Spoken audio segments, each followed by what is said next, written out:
Jeremiah 4. If you, Israel, want to come back, says the Lord, if you want to come back to me, you must get those disgusting idols out of my sight and must no longer go astray. You must be truthful, honest, and upright.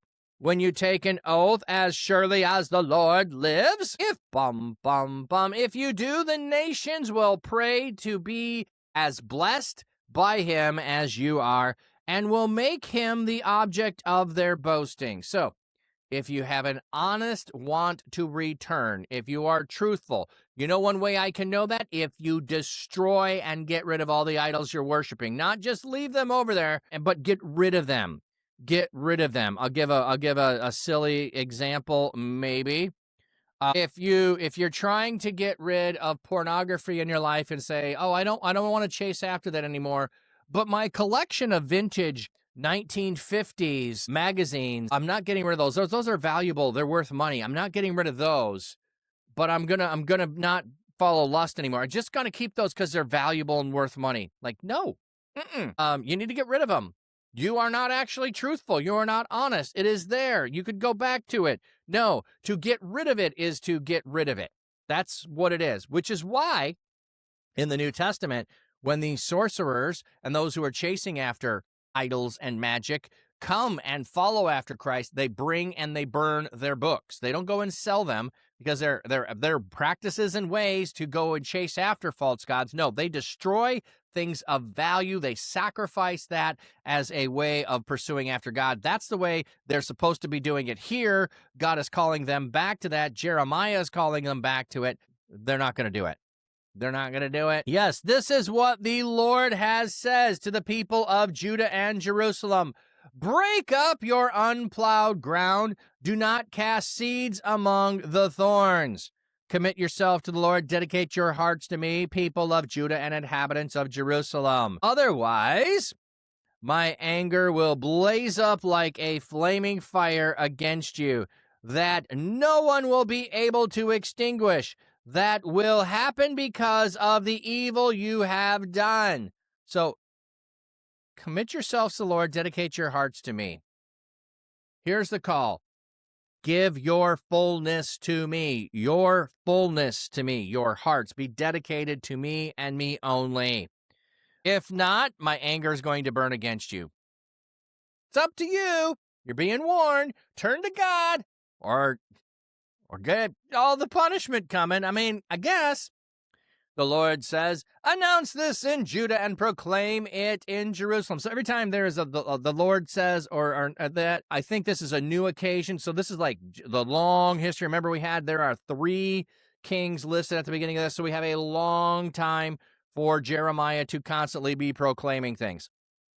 Announce this as Judah and proclaim it in Jerusalem. Sound the trumpet throughout the land. Shout out loudly. Gather together, let us flee into the fortified cities. Raise a signal flare that tells people to go to Zion. Run for safety. Do not delay, for I am about to bring disaster out of the north. I will bring great destruction, like a lion that has come up from its lair. The one who destroys nations has set out from his home base. He is coming out to lay your lands waste. Your cities will be ruins and lie uninhabited. So put on sackcloth, mourn and wail. So the Lord's anger has turned away from us. So we're going to put on sackcloth and ashes. This is how you should respond. You should respond by repenting and mourning and weeping. They're not going to do it. When this happens, says the Lord, the king and his officials will lose their courage. The priest will be struck with horror, and the prophets will be speechless in astonishment. So when God acts, everyone's going to be stunned. The warning is coming, the warning is given, but when God does it, you're going to be shocked that it happened. You're going to be shocked that it happened. I don't know if you've ever had that with your kids and you tell them that this is what will happen. I'll just, for whatever reason, You're going to lose the privilege of your car. You're going to lose the privilege of your car. You're going to lose the privilege of your car. I don't know what you're doing, but you're going to lose the privilege of your car. And you keep doing the thing, and your parents sell the car. You're like, whoa, I didn't actually think that I was going to lose the privilege of the car. Not only did you not just use the privilege of the car's gone.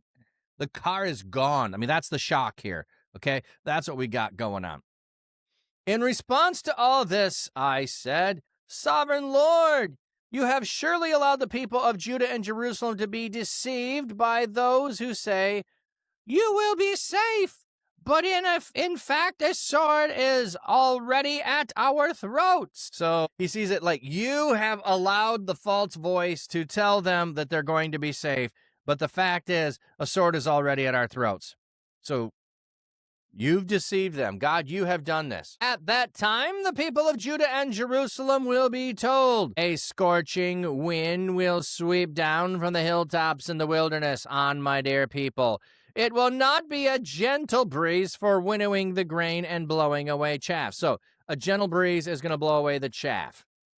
No, a wind so strong that will come at my bidding. Yes, even now, I myself am calling down judgment on them. Look, the enemy is approaching like gathering clouds. The roaring of his chariot is like a whirlwind. His horses move more swiftly than eagles. I cry out, we are doomed, for we will be destroyed. O people of Jerusalem, purify your hearts from evil, so that you may yet be delivered. How long will you continue to harbor up wicked schemes within you? For messengers are coming, heralding disaster from the city of Dan and from the hills of Ephraim. They are saying, announce to the surrounding nations, the enemy is coming. Proclaim this message to Jerusalem. Those who besiege cities are coming from a distant land. They are ready to raise the battle cry against the towns of Judah. They will surround Jerusalem like men guarding a field, because they have rebelled against me, says the Lord. So, warning of destruction is coming upon you, and you aren't laying attention to this either. It's coming. Announcers, heralds of the coming doom are coming. The way you have lived and the things you have done will bring this on you. This is the punishment you deserve, and it will be painful indeed.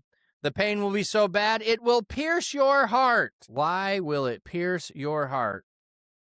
Okay, indeed, it reaches to your heart. The subject must be the pain alluded to in the last half of the preceding line. The verb is masculine, agreeing with the adjectives translated painful. The only other possible antecedent punishment is feminine. Okay, it is going to pierce your heart. Like, piercing your heart is going to be sorrow and sadness of what's happening, not to you, but to others. So this is the piercing of your heart at the loss of others, I think, is what is going to be specific here. So that's one thing for you to have your own pain. It is another to have anguish and grief from others that are. So the pain and painful indeed, it is coming, the punishment you deserve. I said, oh, the feeling in the pit of my stomach. I writhe in anguish. Oh, the pain in my heart. My heart pounds within me. I cannot keep silent, for I hear the sounds of the trumpet. The sound of battle cry pierces my soul. So when Jeremiah hears this, so Jeremiah is crying out from even the knowledge that this is coming. Like, he hears the judgment being pronounced, and it's causing him pain. I see one destruction after another taking place, so that the whole land lies in ruins. I see tents suddenly destroyed, their curtains torn down in a mere instant. How long must I see the enemy battle flags and hear the military signals of their bugles? Like, so Jeremiah is crying out on behalf of the Lord. Like, I can see this. Stop it. I've seen enough. The Lord answered, this will happen because my people are foolish. They do not know me. They are like children who have no sense. They have no understanding. They are skilled at doing evil. They do not know how to do good. I looked at the land and saw that it was an empty wasteland, I looked at the sky, and its light had vanished. I looked at the mountains and saw that they were shaking. All the hills were swaying back and forth. I looked and I saw that there were no more people, and that all the birds in the sky had flown away. I looked and I saw that the fruitful land had become a desert, and that all the cities had been laid ruin. The Lord had brought this all about because of his blazing anger. So Jeremiah is having a conversation with what he sees and what God says and Jeremiah's responses, and now he's telling us more of the vision. The land is completely empty. Everything's wiped out. The land is turned over to wilderness again because God's blazing anger. All this will happen because the Lord said, the whole land will be desolate. However, I will not completely destroy it. Okay, remnant language again. Remnant. I will not completely destroy it. Because of this, the land will mourn. The sky above will grow black. For I have made my purpose known, and I will not relent or turn back from carrying it out. At the sound, the approaching horsemen and archers, the people of every town will flee. Some of them will hide in the thickets. Others will climb up among the rocks. All the cities will be deserted. No one will remain in them. So instead of staying and defending the cities, people are just going to flee. Like, no, we're not going to stay in the city and be utterly destroyed. We're just going to flee.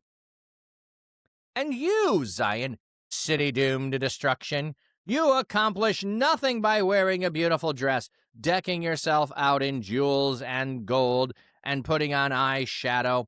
You are making yourself beautiful for nothing. Your lovers spurn you. They want to kill you.